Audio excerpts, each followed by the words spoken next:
Tudo tanto! Saudações alvinegras, aqui são os meninos de Fora da Vila, eu sou o Carlos Zucchi, trazendo para vocês aí as saudações verde-amarelas da Copa do Mundo para o jogo aí, fazer o pré-jogo aí de Brasil e Coreia do Sul, que acontece nesta segunda-feira. Eu estou gravando na segunda pela manhã, bem cedinho. O jogo acontece aí às 4 da tarde, aí, o horário de Brasília. Para falar sobre o jogo, a gente pode falar aí sobre. A gente está nas oitavas de final, né? Então a gente já tem alguns classificados aí na Copa do Mundo para as próximas fases. Depois eu passo para vocês aí os resultados e tudo mais. Mas falando bem por cima, a gente veio da derrota para Camarões, né? Por 1-0 jogando com o time reserva, num jogo que o Brasil não jogou mal, né? Camarões teve duas finalizações certas no gol e colocou uma para dentro e o Brasil criou, mas no final, assim, naquele último passe, aquela última jogada, faltou bastante tranquilidade ali para os jogadores. A gente vai ter reforços importantes. Danilo e Neymar estão voltando. Então, Alex Telles e o Gabriel Jesus, Alex Telles lateral esquerdo, Gabriel Jesus centroavante, os dois foram cortados da seleção pelas lesões no joelho. O Danilo e o Neymar se recuperaram de lesão no tornozelo e vão voltar para o jogo. Então, eles vão jogar contra a Coreia.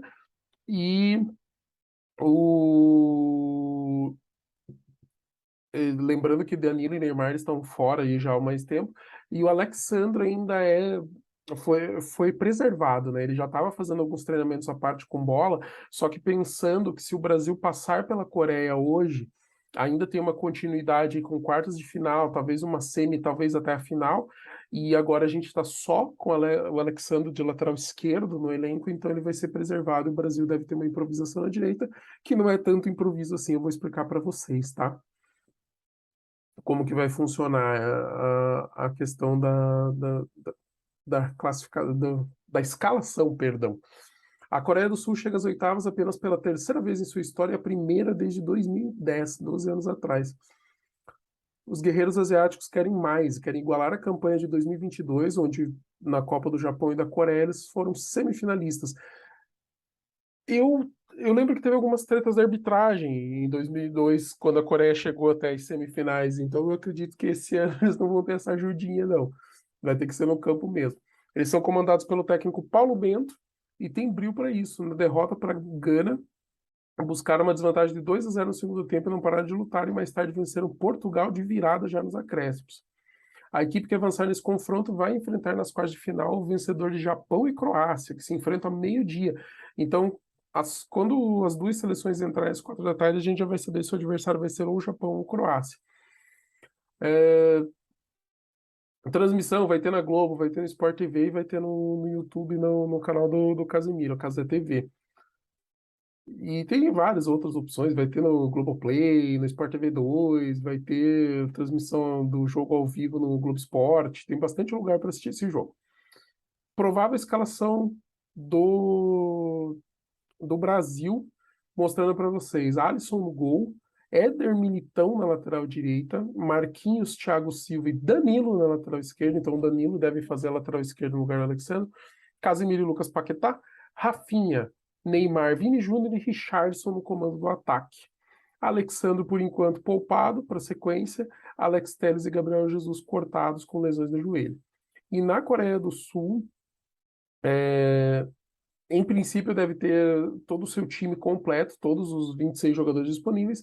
Tem o zagueiro que foi poupado contra Portugal, participou do treinamento, então ele deve ir para o jogo.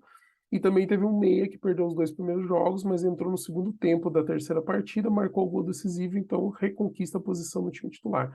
Então é muito provável aí que a Coreia do Sul tenha aí seus principais nomes. O grande nome, como todos sabem, é o Son, que joga no Tottenham da Inglaterra e que é um baita de um jogador. Ele vai ser preocupante. Ele vai jogar justamente lá onde o Danilo vai jogar, improvisar. Como eu disse, improvisado entre aspas, eu já vou explicar por quê. A arbitragem vai ser um quarteto, vai ser um trio francês aí, Clément Turpin da França com Nicolas Danot e Cyril Gringor, e no VAR também o francês Jérôme Brissat. Por que que eu estou falando que vai ser a opção aí, entre aspas, de um improviso? Como a gente disse, Alisson no gol, Militão na direita, que a gente já viu fazendo, Thiago Silva e Marquinhos na zaga e Danilo na esquerda. Casimiro e Paquetá no meio, como foi na estreia e como foi no segundo jogo. Rafinha, Neymar e Vini Júnior e Richarlison um pouco mais à frente como centroavante. E por que que a gente está falando isso? Porque o Danilo jogou pelo lado esquerdo do campo em 40% dos jogos da temporada. E ele treinou muito com o Guardiola que começou a fazer ele a jogar pela esquerda, né? Então pode falar que é um improviso entre aspas, né? O Alexandre não joga, ele vai colocar o Danilo lá. O Danilo jogou 40% das partidas pela Juventus da Itália. A maioria das vezes foi numa linha de três zagueiros, fazendo o zagueiro da esquerda, tá? Então ele jogou 20 jogos, 19 como titular e 8 foram pela esquerda, dos jogos pela Danilo pela Juventus na temporada 2022-23. Ele jogou 6 vezes como lateral direito, 6 vezes como zagueiro pela direita, 7 vezes como zagueiro pela esquerda e uma vez como lateral esquerdo.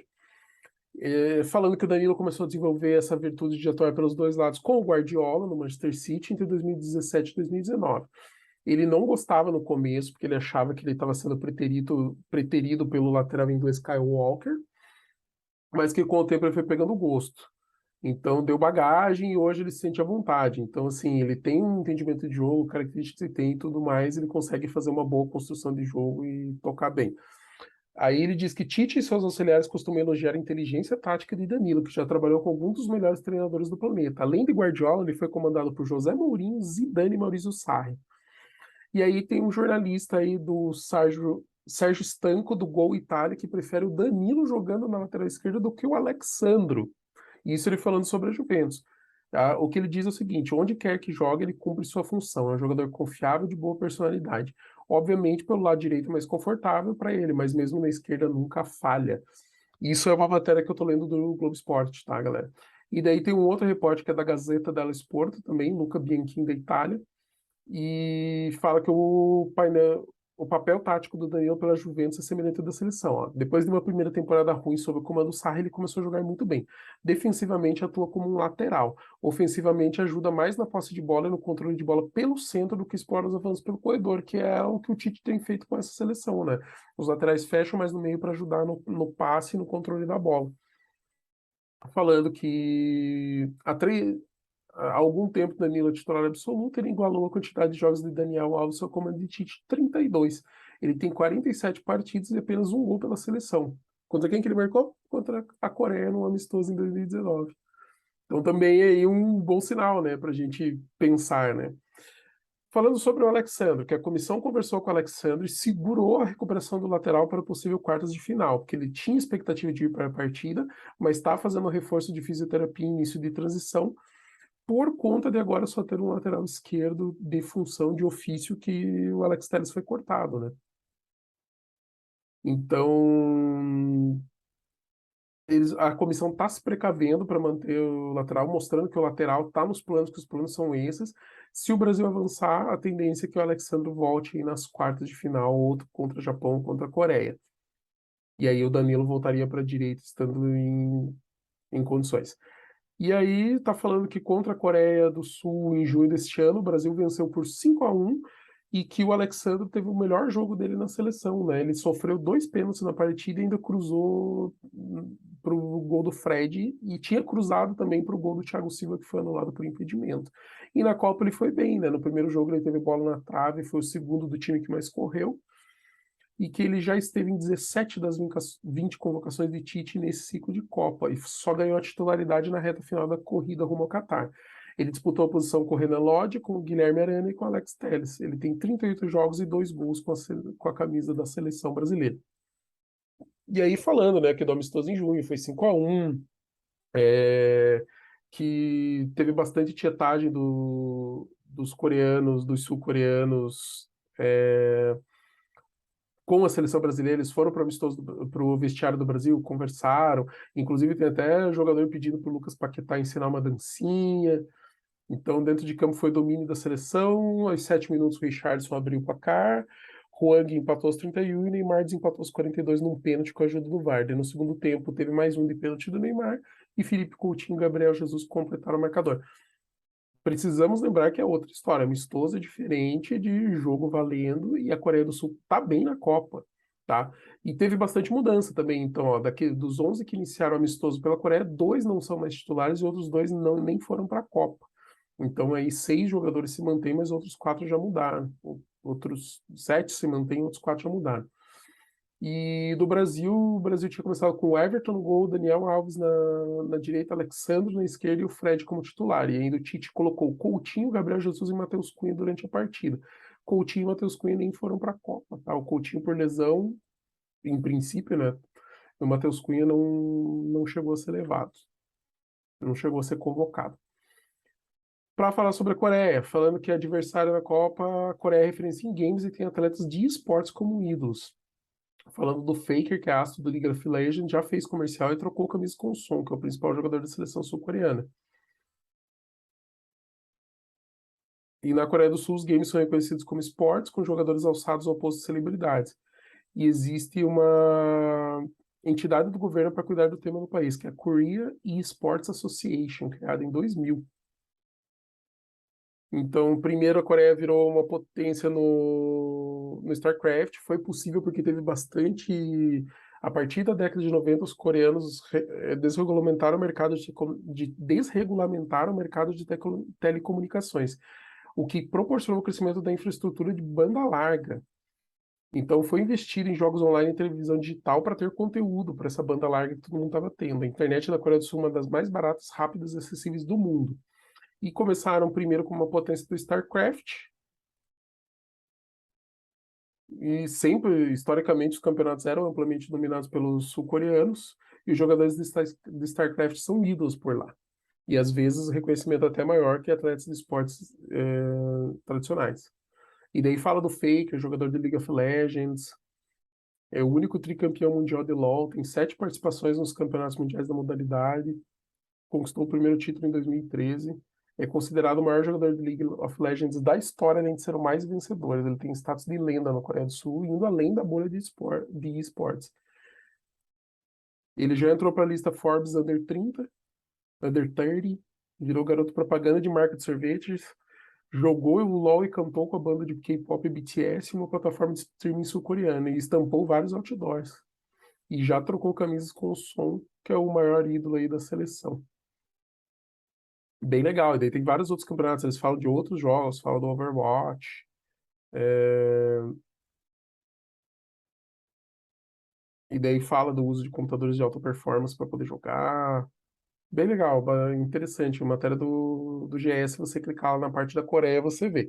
Então é isso. Brasil, Coreia do Sul, 4 da tarde, com o Danilo jogando improvisado na esquerda e Militão na direita.